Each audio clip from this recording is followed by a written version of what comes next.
அஸ்ஸலாமு அலைக்கும் வரஹ்மத்துல்லாஹி வபரகாத்துஹு. நிறைவுடைய வாழ்வழித்து நெடுநிறத்தை காப்பதற்கு மறையளித்த மன்னவனுக்கே மாபெரும் புகழனைத்தும்.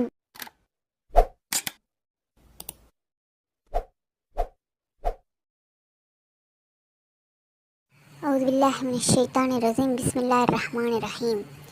இன்ஷா அல்லாஹ் இந்த பயானில் நாம் இஸ்லாம் கூறும் இன்பத் திருமணம் என்னும் தலைப்பில் சில திருமண ஹதீஸ்கள் நபி ஸல்லல்லாஹு அலைஹி வஸல்லம் அவர்கள் கூறியதை நாம் கவனிக்கலாம். அல்லாஹ் தஆலா நம் அனைவருக்கும் நல்லருள் புரிவானாக. ஆமீன். அல்லாஹ் தஆலா குர்ஆனில் கூறியிருக்கின்றான், உங்கள் மனைவியர் உங்களுக்கு விளைநிலங்கள், ஆகவே விளைநிலங்களுக்கு நீங்கள் விரும்பியவாறு சென்று வாருங்கள். குர்ஆனில் 2வது சூரா 223வது ஆயத்தில் உள்ளது. திருமணத்தின் மூலம் தம்பதிகளுக்கு மன நிம்மதி கிடைக்கும் என்று அல்லாஹ் தஆலா குர்ஆனில் குறிப்பிடுகின்றான். மனைவியர்களை நீங்கள் அவர்களிடம் நிம்மதி பெறுவதற்காக உங்களிடமிருந்து படைத்தது அவனது அத்தாட்சிகளில் உள்ளவையாகும். அல்லாஹ் தஆலா குர்ஆனில் 30வது சூரா 21வது ஆயத்தில் கூறியிருக்கின்றான், ஆணும் பெண்ணும் தன் உடல் இச்சைகளை பூர்த்தி செய்து கொள்வது மட்டும் திருமணத்தின் நோக்கமல்ல, மாறாக இஸ்லாம் திருமணத்திற்கு பல உயர்ந்த நோக்கங்களை முன்வைக்கின்றது. கணவனுக்கு மனைவியின் மூலமும் மனைவிக்கு கணவனின் மூலமும் மன நிம்மதி கிடைக்கிறது. திருமணத்திற்கு பிறகு சிலர் நிம்மதி இழந்து மன வாழ்க்கை கசந்து விடுகிறார்கள். இதற்கு காரணம் தம்பதிகள் தீனை முழுமையாக பின்பற்றி வாழ்வதில்லை. அதனால் அவர்களுக்கிடையே பிரச்சனைகள் உருவாகிறது. இப்பிரச்சனைகளை மன நிம்மதி இழப்பதற்கு காரணமாக அமைகிறது. அல்லாஹ் தஆலா குர்ஆனில் அவர்கள் உங்களுக்கு ஆடையாகவும் நீங்கள் அவர்களுக்கு ஆடையாகவும் இருக்கின்றீர்கள் 2வது சூரா 187வது ஆயத்தில் கூறியிருக்கின்றான். அதாவது திருமண தம்பதிகள் அவர்கள் ஒருவருக்கொருவர் ஆடையாக இருக்கிறார்கள். திருமணத்தின் மூலம் பாவச் செயல்கள் நீங்கப்படுகின்றது. மேலும் நபி ஸல்லல்லாஹு அலைஹி வஸல்லம் அவர்கள் கூறியிருக்கின்றார்கள், நீங்கள் பிள்ளைகள் பெற்றெடுப்பதை நிறுத்தி விடாதீர்கள். பிள்ளை இல்லாதவர்கள் மரணித்து விட்டால் அவருடைய பெயரும் அழிந்து விடுகிறது. திருமணத்தின் மூலம் நபி ஸல்லல்லாஹு அலைஹி வஸல்லம் அவருடைய உம்மத்து பெருகுவதால் நபி ஸல்லல்லாஹு அலைஹி வஸல்லம் அவர்கள் மகிழ்ச்சி அடைகிறார்கள். இதனாலேயே மிக அதிகமாக பிள்ளைகளை பெற்றெடுக்கும் பெண்களை மனம் முடியுங்கள் என்று அறிவுறுத்தி கூறியுள்ளார்கள். அழகிய பெண் ஒருத்தி இருக்கின்றால், அவர் மலடு என்றால் அவளை நான் திருமணம் செய்து கொள்ளட்டுமா என்று கேட்டார்கள். அதற்கு நபி அவர்கள், குழந்தைகளை பெற்றெடுக்கும் பெண்ணை திருமணம் செய்து கொள் என்று அந்த சஹாபிக்கு பதில் கூறினார்கள். திருமணம் செய்வது ஈமானில் பாதி என்று நபி ஸல்லல்லாஹு அலைஹி வஸல்லம் அவர்கள் கூறியுள்ளார்கள். திருமணம் செய்து கொள்வதால் அவருடைய தீன் பூர்த்தியாகி விடுகிறது. மீதமுள்ள பகுதியில் அவர் அல்லாஹ்வை அஞ்சிக் கொள்ளட்டும். நபி ஸல்லல்லாஹு அலைஹி வஸல்லம் அவருடைய சுன்னத்தாக இருக்கிறது. திருமணம் செய்வது பாவத்தை விட்டு பாதுகாப்பு தருகிறது. மேலும் நஃப்சு கட்டுப்பாட்டுக்குள் இருக்கும். எண்ணங்கள் அலைப்பாயாது, பார்வைகள் அங்கும் இங்கும் செல்லாது என்பதால் திருமணம் செய்வது சுன்னத்தாக இருக்கிறது. மேலும் அல்லாஹ் தஆலா குழந்தை செல்வத்தை அளித்து அக்குழந்தைகள் மூலம் தானும் நல்லமல்கள் செய்து பெற்றோர்களுக்காக துஆ செய்யக்கூடிய குழந்தைகளாக நாம் பெற்றெடுக்க வேண்டும். மேலும் திருமணம் ஆகாதவர்களுடைய வணக்கத்தின் நன்மைகளை விட கல்யாணமாகி மனைவி மக்களோடு இருந்து வணக்கம் செய்பவர்களுக்கு அதிகமாக நன்மை கிடைக்கிறது. மேலும் தமக்கு பிறக்கும் பிள்ளைகள் நபி ஸல்லல்லாஹு அலைஹி வஸல்லம் அவருடைய உம்மத்தின் பெருக்கத்திற்கு காரணமாக அமைவார்கள். நம் பிள்ளைகளை வளர்த்து நபி ஸல்லல்லாஹு அலைஹி வஸல்லம் அவர்கள் சந்தோஷப்படுவார்கள் என்பதால் திருமணத்தின் மூலம் நமக்கு பிறக்கும் குழந்தைகள் பல ஆலிம்களாகவும் ஹாஃபிஸ்களாகவும் தாயிகளாகவும் உம்மத்திற்கு பலனளிப்பார்கள் என்பதாலும் நான் மனம் முடிக்கின்றேன் என்று நியத்து செய்து திருமணம் செய்ய வேண்டும். நூல் துஹ்பத்துன் நிக்காஹ். கணவன் மனைவி உறவை பற்றி குர்ஆனை விட சிறப்பாக யார் கூற முடியும்? அல்லாஹ் தஆலா குர்ஆனில் அவர்கள் உங்களுக்கு ஆடையாக போன்றவர்கள் என்று கூறியிருக்கின்றான். எவ்வளவு சத்தியமான உவமை! ஆம், உண்மையில் கணவனும் மனைவியும் ஒருவருக்கொருவர் ஆடை போன்றவர்கள். காரணம், ஆடைகள் மனிதர்கள் மானத்தையும் உடலையும் பாதுகாப்பையும் கண்ணியத்தையும் அழகையும் அலங்காரத்தையும் வழங்குகின்றன. கடும் பனி பிரதேசத்தில் பயணிக்கும் பிரயாணிக்கு அவனுடைய ஆடை எந்த அளவுக்கு சுகத்தையும் பாதுகாப்பையும் தரும் என்று கொஞ்சம் கற்பனை செய்து பாருங்கள். அந்த அளவுக்கு நமது வாழ்க்கை பயணத்தில் நமக்கு சுகத்தையும் பாதுகாப்பையும் கண்ணியத்தையும் வழங்குபவர்கள் மனைவிதான். இந்த உறவு மனித வாழ்க்கையும் மற்ற எல்லா உறவுகளையும் விட மிக ஆச்சரியத்தக்க உறவு எனலாம். திருமணத்திற்கு பிறகு திடீரென்று இணைந்த இருவரது உள்ளங்களிலும் பெருக்கெடுக்கு காதல், பிரியம், நெருக்கம், தாம்பத்தியம், கருணை, கனிவு, பரிவு, விட்டு கொடுக்கும் மனப்பான்மை முதலியவற்றை நிகரில்லை. இவ்வளவு நிகரற்ற உணர்வலைகள் இருவர்களது உள்ளங்களிலும் சுரந்து பெருகி வெள்ளமாக அவர்களது வாழ்க்கையை வளமாக்கி அவர்களது படைப்பாளன் கருணைமிக்க அல்லாஹ்தான் தனது அளப்பரிய அன்பாலும் நிகரற்ற அருட்கொடையாலும் தனது பேராற்றல் மிக்க நுண்ணறிவாலும் காரணகர்த்தாவாக இருக்கின்றான். இந்த உண்மையை அல்லாஹ் தஆலா குர்ஆனில் கூறுகின்றான். அல்லாஹ் உங்களுக்கு துணைகளை ஏற்படுத்தியிருக்கின்றான். உங்கள் வாழ்க்கை துணைகளை உங்களிலிருந்தே உண்டாக்கினான். அல் குர்ஆன் 16:72. மேலும் அவர்கள் அத்தாட்சிகளில் ஒன்று, அதாவது அவன்தான் உங்களுக்கு துணைகளை உங்களிலிருந்து ஏற்படுத்தினான். நீங்கள் ஒருவரை ஒருவர் புரிந்து கொண்டு நடக்க வேண்டும் என்பதற்காக உங்கள் உள்ளங்களில் அன்பையும் கருணையும் பெருகச் செய்தான். நிச்சயமாக அறிவு உடையவர்களுக்கு இதில் தெளிவான அத்தாட்சி இருக்கின்றது என்று அல்லாஹ் தஆலா குர்ஆனில் 30வது சூரா 21வது ஆயத்தில் கூறியிருக்கின்றான். மேலும் உங்களது மனைவியை பற்றி நீங்கள் கொண்டிருக்கும் அன்பை அடிக்கடி வெளிக்காட்டுவது உறவை மேம்படுத்த உதவும். நீங்கள் உங்கள் மனைவி மீது செலுத்தும் அன்புக்கு அல்லாஹ் கூலி கொடுக்க தவறுவதில்லை. மேலும் நபி ஸல்லல்லாஹு அலைஹி வஸல்லம் அவர்கள் அவர்களுடைய மனைவியோடு நிறைய நேரம் செலவழித்திருக்கின்றார்கள், விளையாடி இருக்கின்றார்கள். அல்லாஹ்வின் மகிழ்ச்சியை நாடி நீங்கள் செய்யும் ஒவ்வொரு காரியத்திற்கும் நற்கூலி உண்டு. உங்கள் மனைவியின் வாயில் நீங்கள் அன்போடு ஊட்டிடும் ஒரு கவள உணவிற்கும் நற்கூலி உண்டு. ஆகவே நீங்கள் செய்யக்கூடிய சின்னஞ்சிறிய அன்பான காரியங்களை குறைவாக மதிப்பிட்டு விடாதீர்கள். மனைவிக்கு உணவு ஊட்டி விடுவது, வாகனத்தில் அழைத்துச் செல்வது, சிறு சிறு விஷயங்களுக்கு உதவி செய்வது அல்லாஹ் தூதர் ஸல்லல்லாஹு அலைஹி வஸல்லம் அவர்கள் அதிகமாக செய்திருக்கின்றார்கள். இதுபோல நாமும் செய்து அல்லாஹ்விடம் அதிகமான நன்மையை பெற்றுக்கொள்வோமாக. ஆமீன். மேலும் எப்போதும் சொல்லாலும் செயலாலும் உங்கள் மனைவியிடம் நீங்கள் நல்ல விதமாக நடந்து கொள்ள முயற்சி எடுத்துக்கொள்ளுங்கள். மலர்ந்த முகத்தோடு எப்போதும் அவர்களிடம் பேசுங்கள். குடும்ப விஷயங்கள் அவர்களுடைய ஆலோசனை கேட்டு பெறுங்கள். பிற விஷயங்களிலும் அவருடைய அபிப்பிராயங்களை கேட்டு தெரிந்து கொள்ளுங்கள். அவர்களுடன் அளவலாக நிறைய நேரம் எடுத்துக்கொள்ளுங்கள். இந்த விஷயத்தில் அல்லாஹ்வின் தூதர் ஸல்லல்லாஹு அலைஹி வஸல்லம் அவர்கள் கூறிய பொன்மொழிகளை மறந்து விடாதீர்கள். உங்களில் மிகச் சிறந்தவர் தங்களுடைய மனைவியிடம் மிகச் சிறந்தவர்களே என்று கூறியிருக்கின்றார்கள்.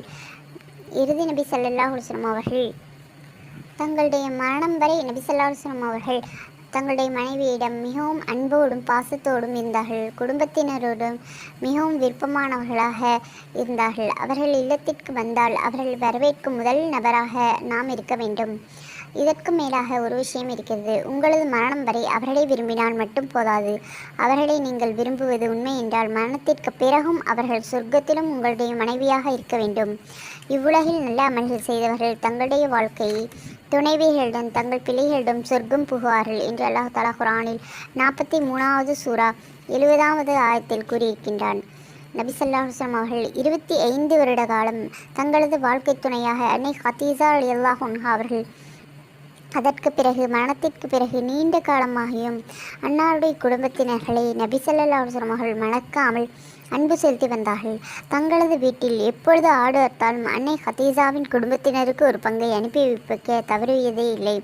அல்லாஹ்வின் வேதத்திலும் அண்ணன் நபி ஸல்லல்லாஹு அலைஹி வஸல்லம் அவருடைய வாழ்க்கையிலும் நிச்சயமாக மனிதாபிமானத்துடன் நீடூடி வாழ அகிலத்தார் அனைவருக்கும் பற்பல படிப்பினைகளும் முன்மாதிரிகளும் இருக்கின்றன. அவை அனைத்தையும் நாம் கவனமாக படித்து மேலும் ஆலிம்களிடம் கேட்டு தெரிந்து அதன்படி வாழ்ந்தால் இன்ஷா அல்லாஹ் நம்முடைய வாழ்க்கையும் மிகவும் இனிமையானதாக ஆகிவிடும். யா அல்லாஹ், எங்களின் மனைவிகளையும் எங்களுடைய சந்ததிகளையும் எங்களுடைய கண்குளிர்ச்சியாக ஆக்குவாயாக. ஆமீன். எங்களுடைய வீட்டில் விசாலத்தன்மையை ஏற்படுத்துவாயாக. ஆமீன். நான் எங்கிருந்தாலும் மக்களுக்கு நன்மைகளை ஏவி தீமையை தடுக்கக்கூடிய பாக்கியத்தை தந்தருவாயாக. ஆமீன். இந்த துவாக்களை அதிகமாக செய்ய வேண்டும். மேலும் நபி ஸல்லல்லாஹு அலைஹி வஸல்லம் அவர்கள் கூறுகிறார்கள், உலகம் அனைத்தும் ஒரு செல்வம். அந்த செல்வத்திலேயே மிகச் சிறந்த செல்வம் நல்லொழுக்கமுள்ள ஒரு பெண்ணாவாள். எவர் அல்லாஹ்வுக்கு பயப்படுகிறாரோ அவருக்கு உங்கள் மகளை திருமணம் முடித்து கொடுங்கள் என்று நபி ஸல்லல்லாஹு அலைஹி வஸல்லம் அவர்கள் ஹசன் பஸரி ரஹ்மத்துல்லாஹி அலைஹி அவரிடம் கூறினார்கள். ஏனென்றால் அல்லாஹ்வுக்கு பயப்படக்கூடிய நபர் தன் மனைவியை அன்பு கொண்டு நேசிப்பதும் அவளை கண்ணியமாக நடத்துவார். அவள் மீது கோபம் கொண்டு வெறுத்தாலும் அவளுக்கு அநியாயம் செய்ய மாட்டார் என்று கூறினார்கள். மேலும் நீங்கள் பெண்ணை அவர்களுடைய அழகுக்காக வேண்டி திருமணம் முடிக்காதீர்கள். ஏனென்றால் அவளுடைய அழகு அவளுக்கு ஆபத்தாக ஆகிவிடலாம். நீங்கள் பெண்களை அவர்களிடமுள்ள செல்வத்திற்காக வேண்டி திருமணம் செய்யாதீர்கள். அவர்களுடைய செல்வம் வரம்பு மீறி நடக்கச் செய்துவிடலாம். மேலும் பெண்களை அவர்களுடைய மார்க்க பற்றிற்காக திருமணம் செய்து கொள்ளுங்கள். மார்க்க பற்றுள்ள பெண்கள் செல்வமும் அழகும் சேர்ந்திருந்தால் எந்த சோதனையும் வராது இன்ஷா அல்லாஹ். மேலும் நபி ஸல்லல்லாஹு அலைஹி வஸல்லம் அவர்கள் கூறியிருக்கின்றார்கள், பெண்களிடம் அவருடைய பெண் குழந்தைகளின் திருமண விஷயம் பற்றி ஆலோசனை கேட்டு நடக்க வேண்டும். கணவனின் அன்பை பெறும் வழிகள் 4. கணவன் மனைவி இருவரும் நட்பண்புள்ளவர்களாக ஆகிவிட வேண்டும். கணவனின் சுபாவத்தையும் விருப்பத்தையும் அறிந்து நடந்து கொள்ள வேண்டும். கணவரை மனைவி புகழ வேண்டும். அவரை பெருமையாக எண்ணி பெருமிதம் கொள்ள வேண்டும். அவர்கள் மீது உண்மையான அன்பை வெளிப்படுத்த வேண்டும். சுவையான சிறந்த உணவுகளை சமைத்து கொடுக்க வேண்டும். இவ்வாறு செய்வதால் கணவர் மகிழ்ச்சியடைந்து மனைவி மீது நிறைய அன்பு செலுத்துவார் இன்ஷா அல்லாஹ். மேலும் நபி ஸல்லல்லாஹு அலைஹி வஸல்லம் அவர்கள் கூறியிருக்கின்றார்கள், எந்த பெண் கணவரின் திருப்தியை பெற்ற நிலையில் மரணமடைகிறாளோ அவள் சொர்க்கம் செல்வாள். நூல் சூனன் இப்னு மாஜா. மேலும் சில டிப்ஸ். அடி மனதிலிருந்து கணவரை நேசியுங்கள். வீட்டை சுத்தமாக வைத்திருங்கள். ஆடைகளை தூய்மையாக அலங்காரமாக அணியுங்கள். கணவர் முன்பு நல்ல ஆடைகளை மட்டுமே அணியுங்கள். அசிங்கமான நைட்டிகளை அணியாதீர்கள். வீட்டில் அலங்கார சாதனங்களை முறையாக சீர்படுத்தி வையுங்கள். அன்பும் கவர்ச்சியும் நிறைந்த பார்வையால் கணவரை பாருங்கள். அன்பான இனிமையான பேச்சை பேசுங்கள். கணவர் மீது கோபப்படாதீர்கள். கணவர் வீட்டிற்குள் வரும் சமயம் மலர்ந்த முகத்தோடு அவரை வரவேற்றி சலாம் கூறி அவருக்கு தேவையான பொருட்களை கொடுங்கள். கணவரோடு பிடிவாதம் செய்வதற்கு பதிலாக வாதம் செய்வதற்கு பதிலாக அன்போடு பேச்சு நம்மளுடைய பேச்சில் முக்கியத்துவம் எடுத்து காட்டுங்கள். இல்லத்தரசிகளே, முஸ்லிம் முஃமினான அன்பான சகோதரிகளே, உங்கள் இல்லற வாழ்க்கை இம்சையின்றி இனிமையாக அமைய இதனை கடைபிடிப்பது இன்றியமையாததாகும். இன்ஷா அல்லாஹ் நாம் கடைபிடித்து நம்மளுடைய அல்லாஹ் நபி ஸல்லல்லாஹு அலைஹி வஸல்லம் அவர்கள் கூறிய முறைப்படி வாழ்ந்து நல்ல பெயரை எடுப்போமாக. ஆமீன். நல்ல அமல்கள் செய்யக்கூடிய ஒரு பெண் 70 அவுலியாக்கள் இறை நேசர்களை விட சிறந்ததாகும். தீய அமல்கள் செய்யக்கூடிய பெண் 1000 ஆண்களை விட மோசமானவள். கருவுற்ற ஒரு பெண் 2 ரக்காத் தொழுவது கருவில்லாத பெண்கள் 80 ரக்காத் தொழுவதை விட சிறந்தது. ஆகவே நாம் கருவுற்றிருக்கும் பொழுதும் தொழுகையை கவனமாகவும் ஆர்வத்தோடும் தொழுது கொள்ள வேண்டும். ஒரு பெண் தனது குழந்தைகளுக்கு பாலூற்றுகின்ற பொழுது அந்த குழந்தை குடிக்கக்கூடிய ஒவ்வொரு பாலிற்கு பகரமாகவும் அல்லாஹ் தஆலா நன்மைகளை எழுதுகின்றான். நாம் குழந்தைகளுக்கு பாலூட்டும் பொழுது அதிகமாக அல்லாஹுடைய திக்ருகளை செய்து பாலூட்ட வேண்டும். பணிகள் முடித்துவிட்டு சொருவோடு வீடு திரும்பும் கணவரை அன்போடும் புன்முறுவலோடும் சலாம் கூறி ஆறுதலோடு பெண்ணிற்கு ஜிஹாதுடைய பாதி நன்மை கிடைக்கின்றது. எந்த பெண் தனது குழந்தைகள் அழுது கொண்டிருக்கும் காரணத்தால் இரவு முழுவதும் தூங்கவில்லையோ அந்த பெண்ணுக்கு அல்லாஹ் தஆலா 20 அடிமைகளை உரிமைவிட்ட நன்மைகளை கொடுக்கின்றான். எந்த பெண் பிஸ்மில்லாஹ் சொல்லி ரொட்டி மாவு குழைப்பாலோ அந்த பெண்ணுக்கு அல்லாஹ் தஆலா உணவில் பரக்கத் செய்து விடுகிறான். எந்த பெண் வீட்டை கூட்டும் பொழுது அல்லாஹ்வின் திக்ர் செய்த வண்ணம் கூட்டுகிறாரோ அவருக்கு அல்லாஹ் தஆலா காபத்துல்லாவை கூட்டி சுத்தம் செய்த நன்மையை வழங்குகின்றான். கருவுற்றிருக்கும் பெண்ணின் இரவு நேர வணக்கங்கள் கழித்ததாகவும் பகல் நேரத்தில் நோன்பு வைத்ததாகவும் கணக்கு எடுத்துக்கொள்ளப்படும். ஆகவே அதிகமாக கருவுற்றிருக்கும் பொழுது அமல் செய்து கொள்ள வேண்டும். ஒரு பெண் குழந்தையை பிரசவிக்கும் பொழுது அவளுக்கு 70 ஆண்டுகள் தொழுத நன்மையும் நோன்பு நோற்ற நன்மையும் கிடைக்கின்றது. மேலும் குழந்தைகளை பிரசவிக்கும் பொழுது அவள் படும் கஷ்டங்களைகளை சகித்து கொள்கின்றாள். எனவே ஒவ்வொரு நரம்பின் வேதனைக்கு பகரமாகவும் ஒரு ஒப்புக்கொள்ளப்பட்ட ஹஜ்ஜுடைய நன்மையை அல்லாஹ் தஆலா கொடுக்கின்றான். சுப்ஹானல்லாஹ். நிச்சயமாக முழு உலகமும் தற்காலிகமாக மனிதனுக்கு பயன் தரும் சுகமளிக்கும் பொருளாகும். மனித பயன்பாட்டிற்கு உலக சுகபோக பொருட்களில் நல்லொழுக்கமல்ல மார்க்க பற்றுள்ள பெண்ணை விட சிறந்தது வேறு எதுவும் இல்லை என்று நபி ஸல்லல்லாஹு அலைஹி வஸல்லம் அவர்கள் கூறியிருக்கின்றார்கள். நூல் இப்னு மாஜா. சிறந்த செல்வம் எது என்று நபித்தோழர்கள் சிலர் நபி ஸல்லல்லாஹு அலைஹி வஸல்லம் அவர்களிடம் கேட்டதற்கு அல்லாஹ்வின் தூதர் கூறினார்கள், எந்த செல்வம் சிறந்த செல்வம் தாங்கள் மூலம் நாங்கள் அறிந்து கொண்டால் அவர்களை தேர்ந்தெடுத்துக் கொள்வோம் என்று கேட்டார்கள். அப்பொழுது அல்லாஹ்வை திக்ர் செய்யக்கூடிய நாவு, அல்லாஹ் நன்றி செலுத்தக்கூடிய உள்ளம், உன் ஈமான் அல்லாஹ்வின் மீது நம்பிக்கை உமக்கு அதிகமாக இருக்கக்கூடிய முஃமின் இறை நம்பிக்கையுள்ள மனைவி என்று கூறினார்கள். மேலும் செலவுகளும் சிரமங்களும் குறைவாக இருக்கும் திருமணமே பர்க்கத் நிறைந்ததாகும் என்று நபி ஸல்லல்லாஹு அலைஹி வஸல்லம் அவர்கள் கூறியிருக்கின்றார்கள்.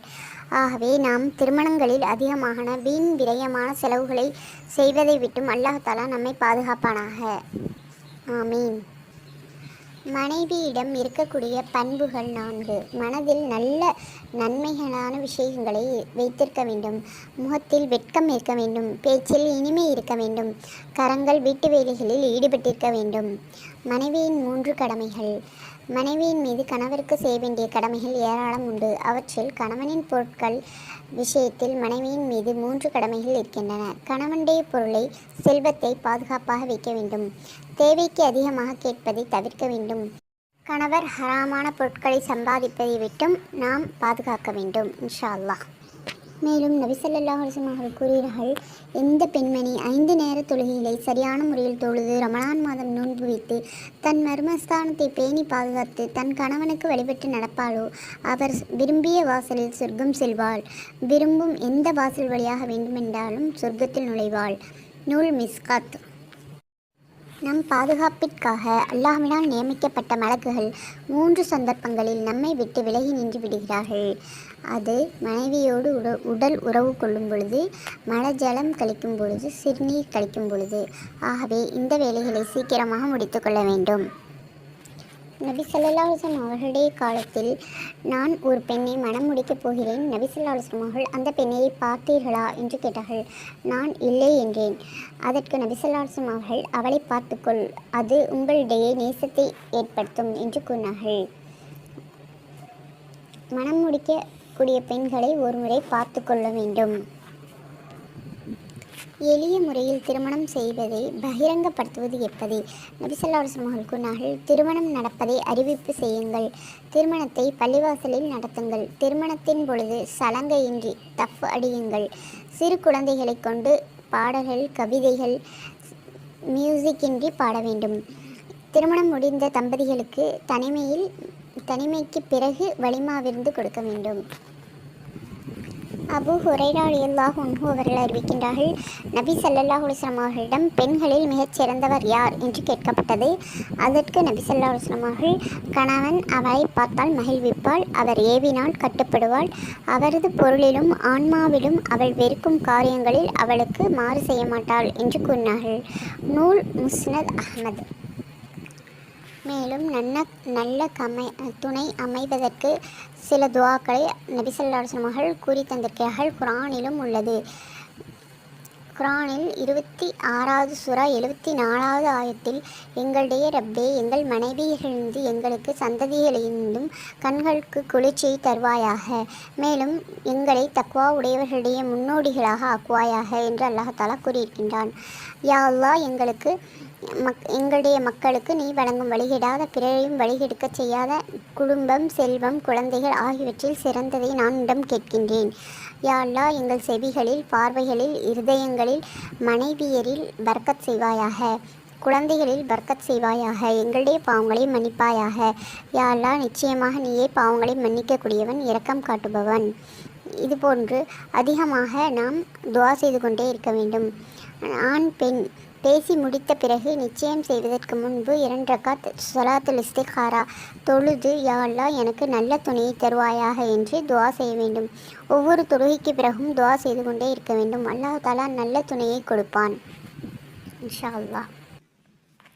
ஷைத்தானை விட்டும் பாதுகாப்பு பெற மனைவி தாம்பத்தியம் கொள்ளும் பொழுது இந்த துஆவை ஓதிக்கொள்ள வேண்டும். அல்லாஹ் தஆலாவுடைய பெருநாள் இந்த காரியத்தை நான் செய்கின்றேன். யா அல்லாஹ், என்னை ஷைத்தானை விட்டு பாதுகாப்பாயாக, எங்களுக்கு நீ கொடுக்கும் சந்ததிகளையும் ஷைத்தானை விட்டு பாதுகாப்பாயாக என்ற துஆவை ஓதிக்கொள்ளும். பிறகு அந்த நேரத்து தாம்பத்திய உறவால் அல்லாஹ் தஆலா குழந்தை கொடுத்தால் அந்த குழந்தை ஷைத்தானால் எப்பொழுதும் தீங்கிழைக்கப்படாது. அந்த குழந்தை வழிகெடுப்பதில் ஷைத்தான் வெற்றி பெற மாட்டான் என்று நபி ஸல்லல்லாஹு அலைஹி வஸல்லம் அவர்கள் கூறியதாக இப்னு அப்பாஸ் ரலியல்லாஹு அன்ஹு அவர்கள் கூறியிருக்கின்றார்கள். நூல் புகாரி. மேலும் முழுக்கின் பரல்களை நாம் படித்து கொள்ளலாம். அதன் மூலம் சிறந்த முறையில் நம்முடைய குளிப்பை நிறைவேற்றிக் கொள்ளலாம். முழுக்கின் பரல்கள் 3. இந்த 3ஐயும் நிறைவேற்றினால் மட்டுமே குளிப்பு பூர்த்தியாகும். இந்த 3இல் ஒன்றை லட்சியமாக விட்டுவிட்டாலும் குளிப்பு நிறைவேறாது. அவர் முழுக்காளி, ஜுனுபாலியாகவே இருப்பார். அதில் முதலாவது வாய் கொப்பளிப்பது, அதாவது தொண்டை வரை தண்ணீரை செலுத்தி கரகரா செய்து வாய் கொப்பளிக்க வேண்டும். இரண்டாவது மூக்கு, அதாவது நாசிக்கு தண்ணீர் செலுத்துவது. நாசிக்கு தண்ணீர் செலுத்தி உட்புறம் முழுவதும் நனையும்படி சுத்தம் செய்ய வேண்டும். மூன்றாவது சரீரம் முழுவதும் தண்ணீரை ஊற்றுவது, அதாவது உடல் முழுவதும் நனையும்படி தண்ணீர் ஊற்ற வேண்டும். ஒரு ரோமம் கூட நனையாமல் இருக்கிறது. முடியுடைய அடிபாகம் வரை கைகளை விட்டு நன்றாக தேய்த்து கழுவ வேண்டும். அப்பொழுதுதான் முழுக்குடைய முழு சன்னத்துக்களையும் நிறைவேற்றியதாக ஆகும். அப்பொழுதுதான் குளிப்பு நிறைவேறும். முழுக்கின் சுன்னத்துக்கள். பிஸ்மில்லாஹிர் ரஹ்மானிர் ரஹீம் என்று கூறி குளிப்பை ஆரம்பிக்க வேண்டும். பெருந்தொடக்கை நீக்க நியத்து செய்ய வேண்டும். எந்த குளிப்பு குளிக்கின்றோமோ அதற்கு தகுந்தது போல நியத் செய்து கொள்ள வேண்டும். மூன்றாவது மணிக்கட்டு. இரண்டு கைகளையும் மணிக்கட்டு வரை கழுவ வேண்டும். உடலில் நஜீஸ் எங்காவது பட்டிருந்தால் அதனை கழுவ வேண்டும். தன்னுடைய அபத்தை கழுவ வேண்டும். ஒவ்வொரு உறுப்பையும் 3 முறை நன்றாக சுத்தமாக கழுவிக்கொள்ள வேண்டும். உழவு செய்ய வேண்டுமென்றால் செய்து கொள்ளலாம். முதலில் தலைக்கு தண்ணீர் ஊற்ற வேண்டும். நன்கு முடிகளை தேய்த்து தண்ணீர் ஊற்ற வேண்டும். பிறகு வலது புஜத்திற்கும் இரண்டாவது இடது புஜத்திற்கும் தண்ணீர் ஊற்ற வேண்டும். உடலை நன்றாக தேய்த்து குளிக்க வேண்டும். உறுப்புகள் காய்ந்து போவதற்கு முன்பாக தண்ணீரை ஊற்றி குளிக்க வேண்டும். ஒழுவின் முழுக்குடைய முஸ்தஹபுகள். தொடக்கை நீக்க குளிக்கின்றேன் என்று நியத்து செய்ய வேண்டும். 2 கைகளையும் கழுவும் பொழுது பிஸ்மில்லாஹ் சொல்ல வேண்டும். நிர்வாணம் இல்லாமல் கிப்லாவை முன்னோக்கி குளிக்க வேண்டும். உடல் முழுவதும் தண்ணீரில் நல்ல விதமாக படும்படி தேய்த்து கழுவ வேண்டும். குளிக்கும் இடத்தை மற்றவர்கள் பார்க்காமல் இருக்க செய்ய வேண்டும். குளிக்கும் பொழுது பேச்சை தவிர்க்க வேண்டும். தண்ணீரை தேவையை விட அதிகமாகவோ மிகவும் குறைவாகவோ செலவழிக்காமல் இருக்க வேண்டும். குளித்த பின்பு கெட்டியான துண்டை கொண்டு உடம்பை நன்றாக துடைக்க வேண்டும். 4 காரியங்களுக்காக குளிப்பது நபி வழி. நபி ஸல்லல்லாஹு அலைஹி வஸல்லம் அவர்கள் கூறியிருக்கின்றார்கள், முழுக்கு, ஜும்மாவுடைய தொழுகை, ரத்தம் குத்தி எடுத்ததற்கு, மையத்தை குளிப்பாட்டிய பிறகு ஆகிய 4 காரணங்களுக்காக குளிப்பது சுன்னத்தாகும். ஆயிஷா ரலியல்லாஹு அன்ஹா அவர்கள் அறிக்கின்றார்கள், அபு தாவூத் என்ற நூலில் உள்ளது. குளிப்பு கடமையானவர்கள் செய்யக்கூடாதவை. தொழுகக்கூடாது. குர்ஆனை திரையின்றி தொடக்கூடாது. குர்ஆனை தொடர்ந்து ஓதக்கூடாது. ஒரு ஆயத்து என்றால் சிறிய ஆயத்தாக இருந்தால் விட்டு ஓதலாம். பள்ளிவாசலுக்குள் நுழையக்கூடாது. காபத்துல்லாவை தவாப் செய்யக்கூடாது. நபி வழியில் குளிக்கும் முறை. பெருமானார் ஸல்லல்லாஹு அலைஹி வஸல்லம் அவர்கள் குளிப்புக்கான குளிப்பை குளிக்க நாடினால் தங்களுடைய கைகளை கழுவுவார்கள். பிறகு தொழுகைக்காக ஒழு செய்வது போல ஒழு செய்து முடித்த பிறகு தங்களுடைய விரல்களில் தண்ணீரை நனைத்து அவற்றை கொண்டு தலைமுடியை அடி வரை கோதி அது நனைந்து விட்டது என்று எண்ணும் வரை அவ்விதம் 3 முறை அல்லது 3 அதற்கு நனையும் வரை கழுவிக்கொள்வார்கள். தங்களுடைய உடல் முழுவதையும் நன்றாக தேய்த்து கழுவிக்கொள்வார்கள். கால்களையும் கழுவுவார்கள். பெருமானார் ஸல்லல்லாஹு அலைஹி வஸல்லம் அவர்கள் முழுக்குக்காக குளிக்கும் பொழுது நான் திரை பிடித்து கொண்டிருந்தேன். அப்பொழுது அவர்கள் தங்களின் 2 கைகளையும் கழுவி பிறகு வலது கையால் இடது கையில் தண்ணீரில் ஊற்றி தங்கள் இன உறுப்புகள் அதில் பட்டிருந்த அனைத்தையும் கழுவுவார்கள். பின்னர் தங்களுடைய கைகளை தரையிலோ அல்லது சுவரிலோ தேய்த்து கழுவி பிறகு தொழுகைக்காக ஒழு செய்வது போல ஒழு செய்து கொண்டு காலை கழுவாமல் தங்கள் உடல் முழுவதையும் தண்ணீர் ஊற்றி தள்ளி நின்று 2 கால்களையும் கழுவுவார்கள். இதுதான் பெருமானார் ஸல்லல்லாஹு அலைஹி வஸல்லம் அவர்கள் முழுப்பு குளிப்பு பற்றிய விவரமாகும். அறிவிப்பவர் மைமுனா ரலியல்லாஹு அன்ஹு, நூல் திர்மிதி, புகாரி. உமர் ரலியல்லாஹு அன்ஹு அவர்கள் பெருமானார் ஸல்லல்லாஹு அலைஹி வஸல்லம் அவர்களிடம் முழுக்கு குளிப்பை பற்றி வினவினார்கள்.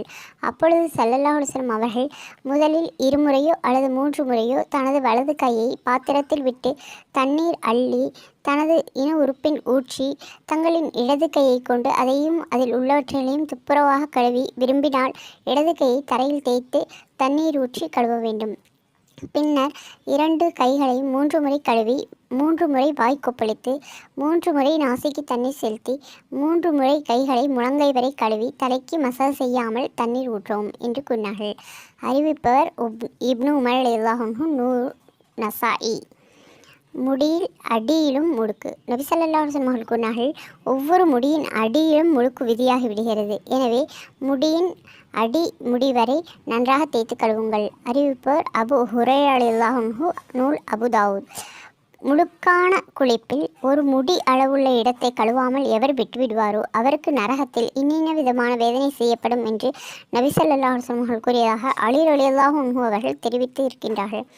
நாம் நம்முடைய தலைமுடிகளை நன்றாக எடுத்துவிட்டு கோதி கழுவி குளிக்க வேண்டும் இன்ஷா அல்லாஹ். அல்ஹம்துலில்லா. இதுவரை நாம் கேட்டபடி தீனுடைய விஷயங்களை பின்பற்றி நபி ஸல்லல்லாஹு அலைஹி வஸல்லம் வாழ்க்கை முறையை பின்பற்றி வாழக்கூடிய பாக்கியத்தை எல்லாம் வல்ல அல்லாஹ் நம் அனைவருக்கும் தந்தருவானாக. நல்ல முறையில் சுன்னத்தான முறையில் திருமணம் செய்யக்கூடிய பாக்கியத்தை தந்தருவானாக. ஹதீஸை கேட்டு அதன்படி நடக்கக்கூடிய பாக்கியத்தை நம் அனைவருக்கும் அல்லாஹ் தஆலா தந்தருவானாக. ஆமீன். மேலும் கேட்டதை நீங்களும் பயன்படுத்தி மற்றவர்களுக்கும் ஷேர் செய்து லைக் செய்யுங்கள். கீழே ஏதாவது ஹதீஸ் தேவை என்றால் கமெண்ட் செய்யுங்கள். ஹதீஸை பற்றிய நிறை குறைகளையும் கமெண்ட் பண்ணி கேளுங்கள். இன்ஷா அல்லாஹ் அடுத்த முறை சரியான முறையில் செய்ய முயற்சி செய்கின்றேன். அனைவருக்கும் அஸ்ஸலாமு அலைக்கும் வரஹ்மத்துல்லாஹி வபரகாத்துஹு.